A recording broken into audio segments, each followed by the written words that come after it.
8% of adults in the U.S. have a favorable view of Hamas, according to Pew Research.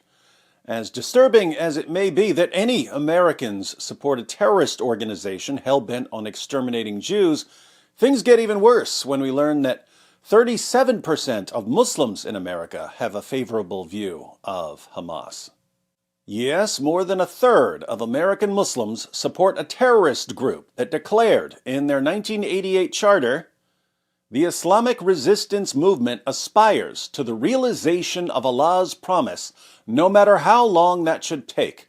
The Prophet, Allah bless him and grant him salvation, has said, 'The day of judgment will not come about until Muslims fight the Jews, killing the Jews, when the Jew will hide behind stones and trees. The stones and trees will say, O Muslims, O Abdullah, there is a Jew behind me. Come and kill him.'" Only the Garkid tree, evidently a certain kind of tree, would not do that because it is one of the trees of the Jews, related by Al-Bukhari and Muslim. This hadith is now famous for all the wrong reasons. Here it is in Sahih Muslim. The Messenger of Allah said, "The hour will not begin until the Muslims fight the Jews, and the Muslims will kill them until a Jew hides behind a rock or a tree, and the rock or tree will say, 'O Muslim, O slave of Allah, there is a Jew behind me. Come and kill him.' Except the Garkid, a thorny tree, for it is one of the trees of the Jews."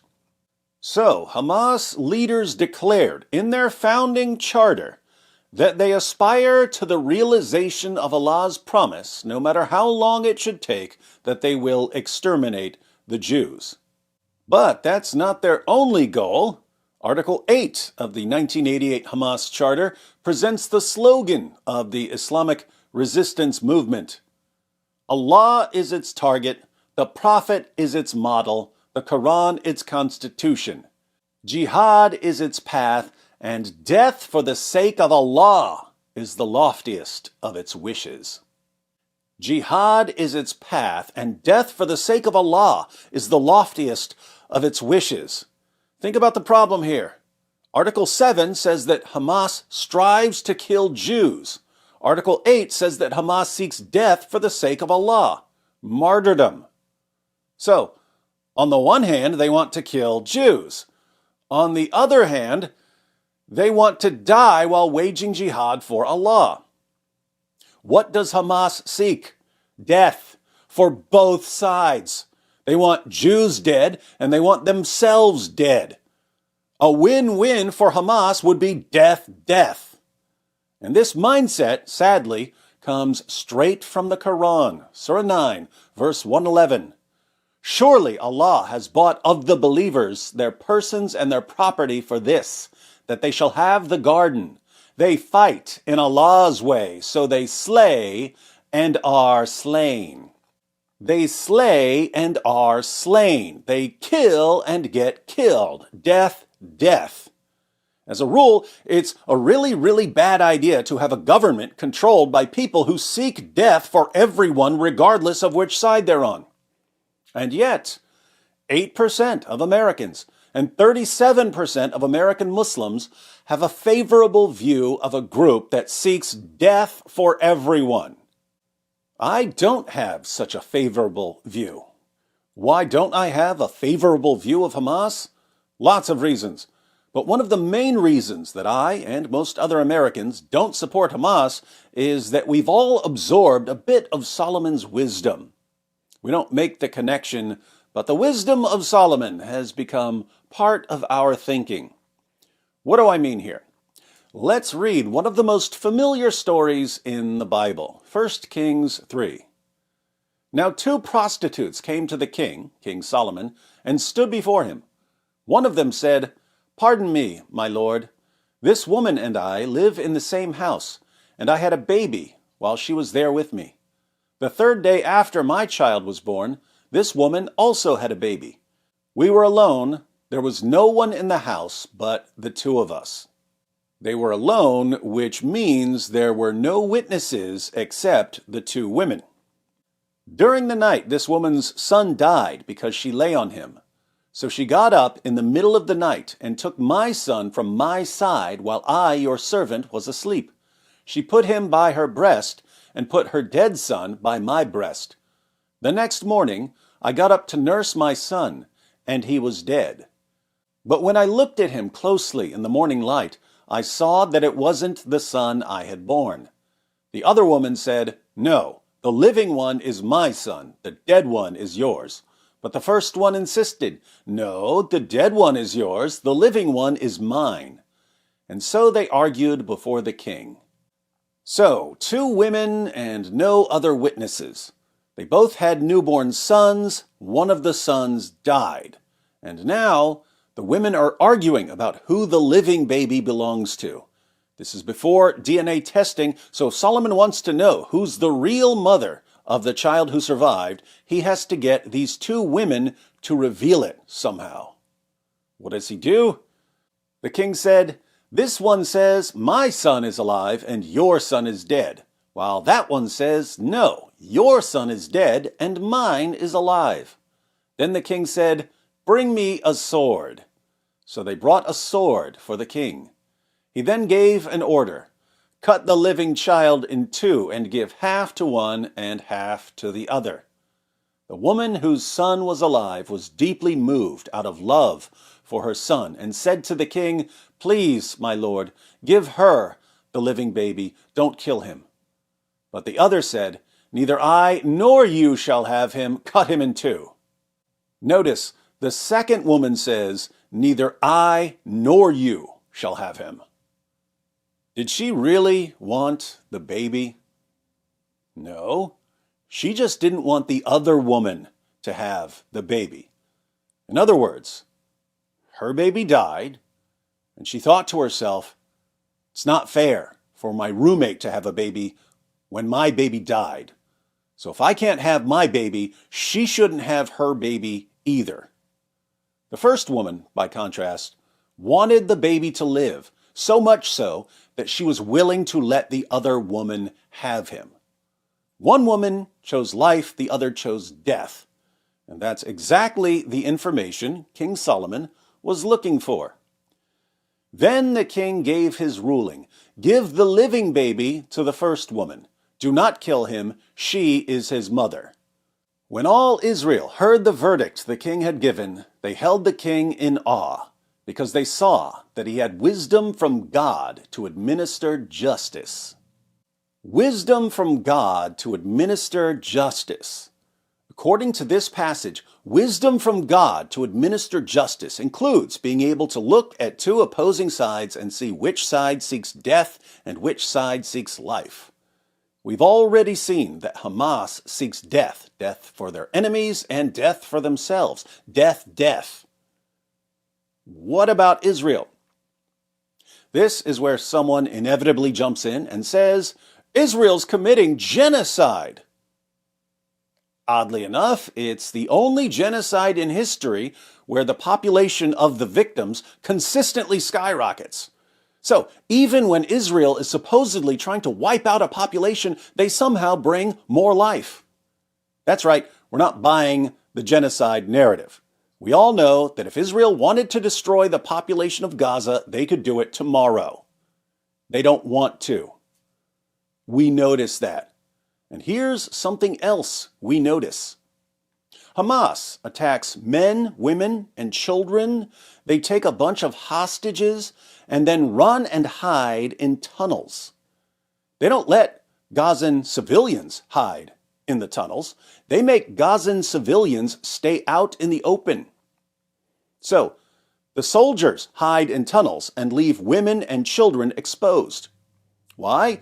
Because their goal is to maximize death, especially civilian casualties.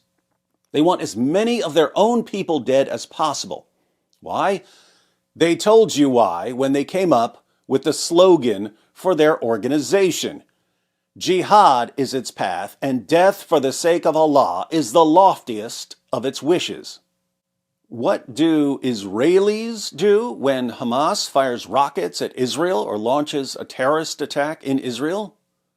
The houses and apartments in Israel have safe rooms. There are bomb shelters all over the place. When there's an attack, soldiers go out and fight, while civilian men, women, and children hide in safe rooms and shelters. The soldiers, whose job is to fight and protect, go out and fight. The people they're protecting run and hide. It's the exact opposite of what Hamas does. So, on one side, soldiers face danger while civilians take shelter. On the other side, civilians face danger while soldiers take shelter. If that's all I knew about this conflict, it would be enough for me to figure out which side seeks life and which side seeks death. But it's not all I know. In 2005, Israel pulled their own people out of Gaza, including Jews who lived there. They gave the people of Gaza a chance to govern themselves. What did the people of Gaza do? They elected a terrorist organization, Hamas, to lead them. They wanted death. And yet, during war, when Israel finds out where Hamas jihadis are hiding, they drop leaflets over the area, warning civilians to flee. Hamas tries to keep the civilians from fleeing because they want civilians to die. Israel even calls apartments and houses to warn civilians to leave before they attack. Very frequently, the civilians refuse to leave because many of them also believe in the Hamas slogan, "Jihad is its path, and death for the sake of Allah is the loftiest of its wishes." Israel provides water and electricity to Gaza, to the very people who want to annihilate them. Why? It's one of Solomon's proverbs. He said you should try to help your enemy, hoping that your enemy will eventually feel guilty about hating you and change his ways. Solomon said, "If your enemy is hungry, give him food to eat. If he is thirsty, give him water to drink. In doing this, you will heap burning coals on his head." That's the guilt. "And the Lord will reward you." Do bad things happen in war? Absolutely. And that's especially true when one side tries to maximize civilian casualties among its own population. But let's be honest, because the truth is obvious here. One side in this conflict seeks death, death for its enemies and death for its own people. The other side seeks life, life for its own people and even life for its enemies. When Hamas terrorists kill, it's because they seek death. When IDF soldiers kill, it's because they're trying to protect life. Hamas absorbed an idea from Muhammad. Surely Allah has bought of the believers their persons and their property for this, that they shall have the garden. They fight in Allah's way, so they slay and are slain. Israel absorbed an idea from Moses. Deuteronomy 30. "This day I call the heavens and the earth as witnesses against you, that I have set before you life and death, blessings and curses. Now choose life, so that you and your children may live, and that you may love the Lord your God. Listen to his voice and hold fast to him. For the Lord is your life, and he will give you many years in the land he swore to give to your fathers, Abraham, Isaac, and Jacob." Ideas matter, and we can see the consequences of different ideas. Hamas is like the woman who wanted the baby dead just so the other woman wouldn't have a baby. Hamas jihadis don't care about the land. They've got part of the land, and they turned it into Swiss cheese with all their terror tunnels. If they cared about the land, they would have a Mediterranean paradise right now. Instead, they turned the land into a terror factory. Everything is about death. They're not fighting because they care about the land. They're fighting because they don't want Jews to have any land. Israel is like the woman who said, "Don't kill the baby, give the baby to her." It's a completely different situation because a piece of land, unlike a newborn baby, can be divided up. Even though there are Jews who would love to have Gaza and the West Bank as part of one big Israel, they've repeatedly offered a two-state solution, which was rejected every single time by Palestinian leaders.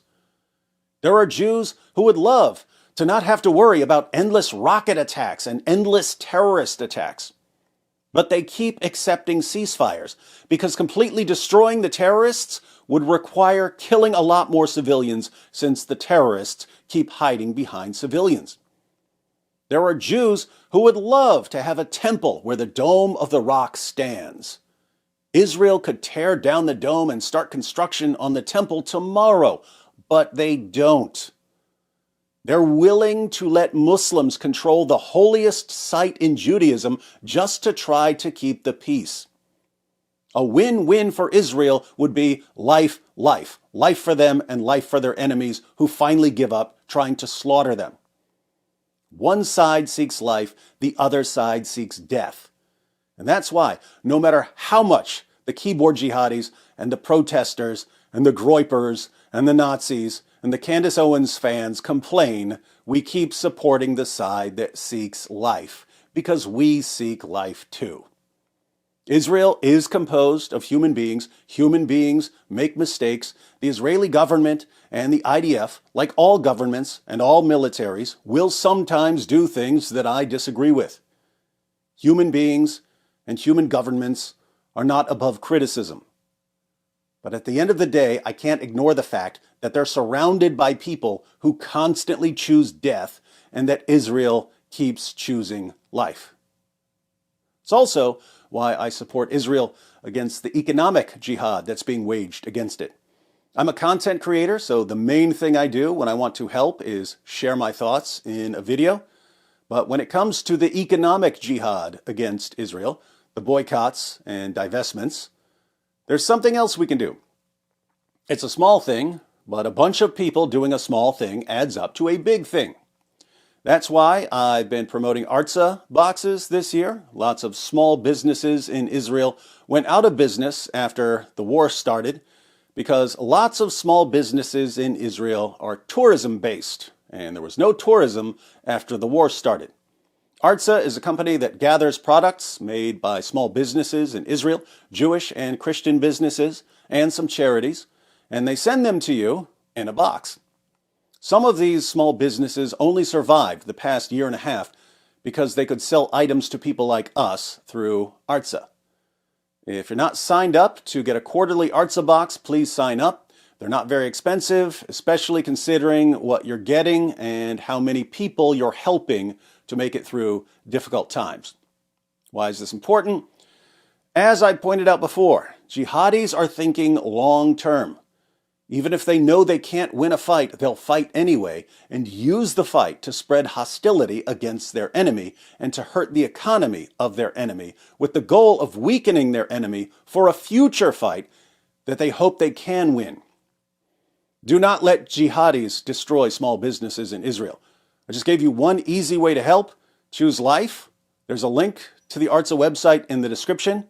You can use the promo code DIZZLE for a discount. Now, for you Americans who have a favorable view of Hamas, think about who you're siding with. You're siding with a group that openly admits they seek the deaths of Jews and the deaths of their own people. You're supporting an absolute death cult. But just because you've been stupid in the past doesn't mean you have to be stupid now. Breathe in a little of Solomon's wisdom and help protect the baby from the one who actually wants to destroy the baby. And the one who actually wants to destroy the baby is Hamas.